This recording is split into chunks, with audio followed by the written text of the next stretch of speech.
Hello and welcome to this Fallout Wasteland Warfare Battle Report series. This is the second entry of a 5-part series using the To the Rescue campaign from the Into the Wasteland expansion. The forces of the Mechanist are pushing eastward, tailing a group from the Institute that raided a settlement and carried off some of the settlers. Every moment counts and could make the difference between victory and defeat.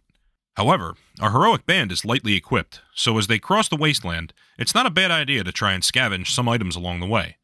They don't know what they'll find once they do catch up to the kidnappers, and it doesn't hurt to be prepared. Chasing after the Institute is this merry band, the Mechanist leading the charge with their standard equipment and the Robot Controller Leader perk. This gives them 3 bonus perks to help their robots: Mend Robot, to help with on-the-road repairs, Program Act, which lets the Mechanist ready up another robot at the same time as them, and Program Pick, to give a less objective-focused faction a better chance at acquiring gear. After the last mission, they also have a Molotov cocktail. A free tech for computers and lockpicking. They have their standard double-barrel shotgun, but are also wearing a dirty postman uniform and carrying a fresh melon that was scavenged from the last mission. A battered Assaultron for advanced murderfication. A Mr. Handy as a jack of all trades. And a Protectron as our dapper damage tanker to protect others and pull aggro. Here's the setup. We have a group of Minutemen to the north who are also looking to scavenge some items. Ronnie Shaw is supporting them in the south, along with an iBot who's protecting her. Near them, there's a Yao Guai that's wandering around. In the south, there are 3 lurking feral ghouls, and on the east side, there are 3 stalking weak feral ghouls. Our band is set up in the northwestern section, huddled around the blue sedan. First activation, Mr. Handy jets forward to try to snag an item before the Minutemen can get to it. It's a live wire, but thankfully he deftly avoids it and grabs a red flight helmet.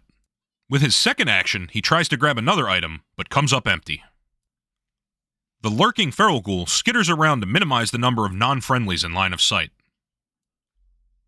On our side, the free tech also tries to snag an item, but ends up taking a point of damage for his trouble.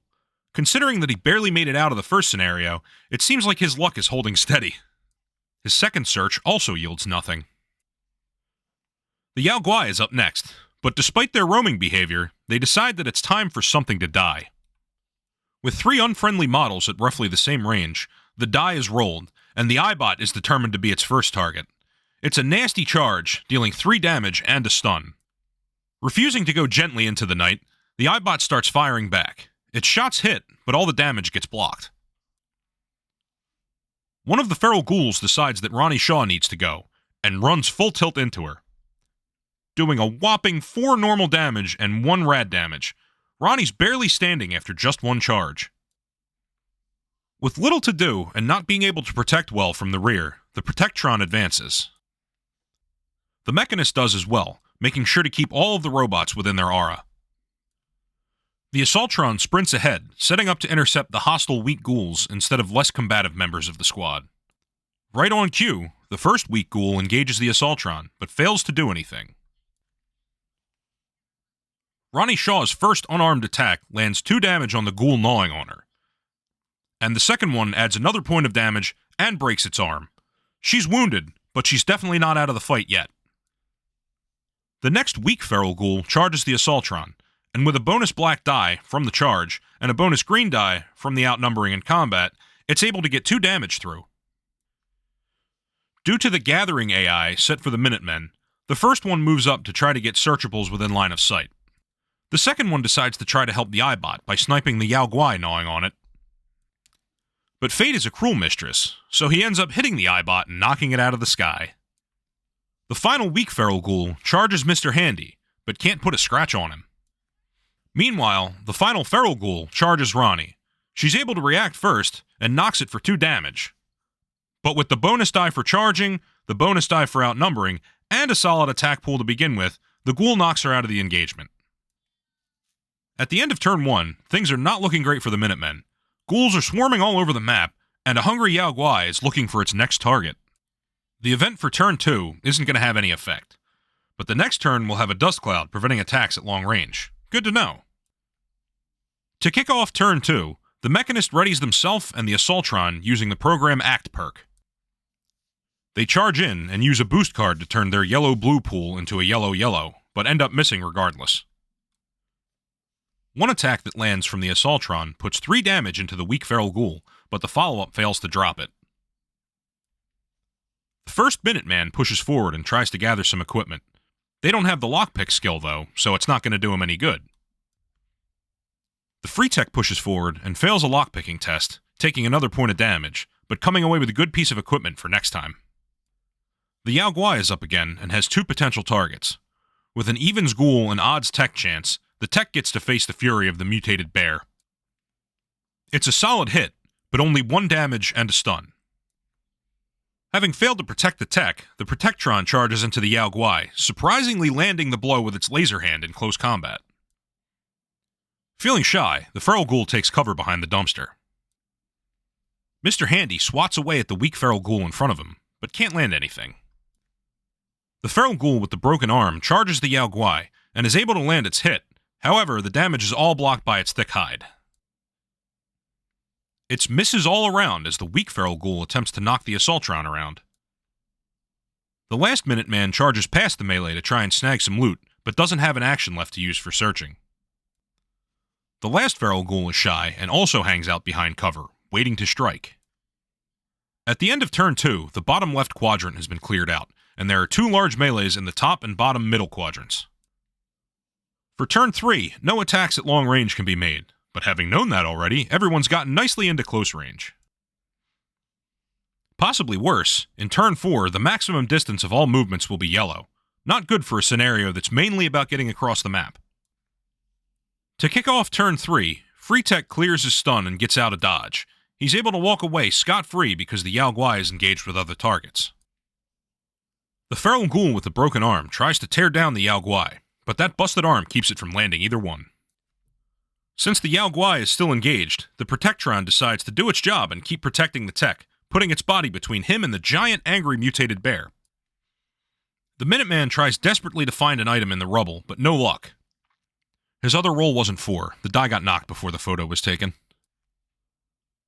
The Mechanist readies themselves and the battered Assaultron together again, and puts up an amazing identical pair of melee attacks, buzzsawing the weak feral ghoul in front of them to pieces, and using a shift move to get a little bit closer to the edge of the board.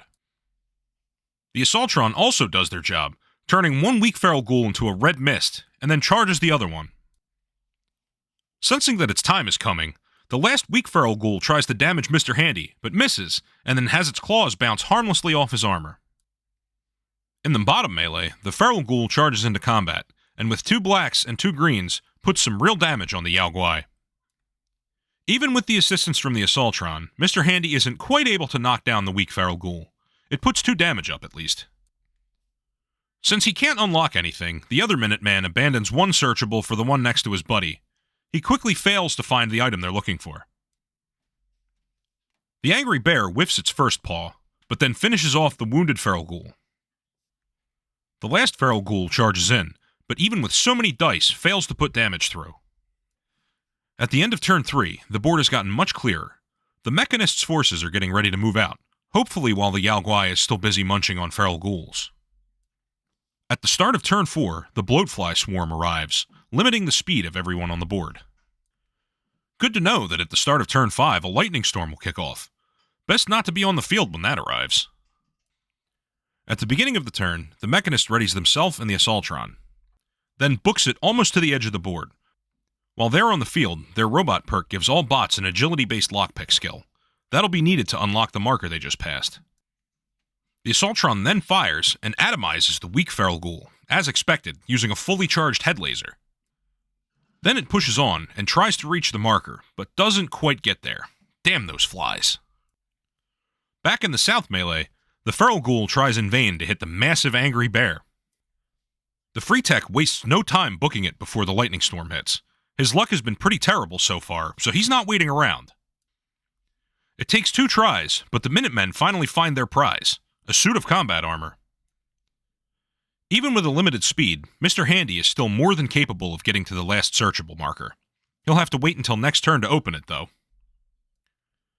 The next feral ghoul is actually able to put up some damage on the Yao Guai, dropping it to 1/3 of its total health. Its task completed, the Protectron also bails before either the angry Yao Guai or ghouls decide to shift targets. The Yao Guai misses its first swipe, but the second one rips down one of the ghouls. With there being one more searchable on the field, the other Minuteman decides to just stroll right past the brawling monsters towards it. At the end of turn 4, the field has gotten significantly clearer, with the Mechanist forces beginning to move on. At the beginning of turn 5, the lightning storm rolls in. Anyone left on the board at the end of the turn is at risk of getting zapped. Mr. Handy is up first and successfully picks the lock. Inside is a robot repair kit. That should be useful in the future. With that in hand, he jets away. Not wanting to be left alone, the other Minuteman also heads towards the last searchable. The Assaultron scoots off as well. With a mighty roar, the Yao Guai finishes off the last feral ghoul. The last Minuteman reaches the searchable and pulls out some moonshine.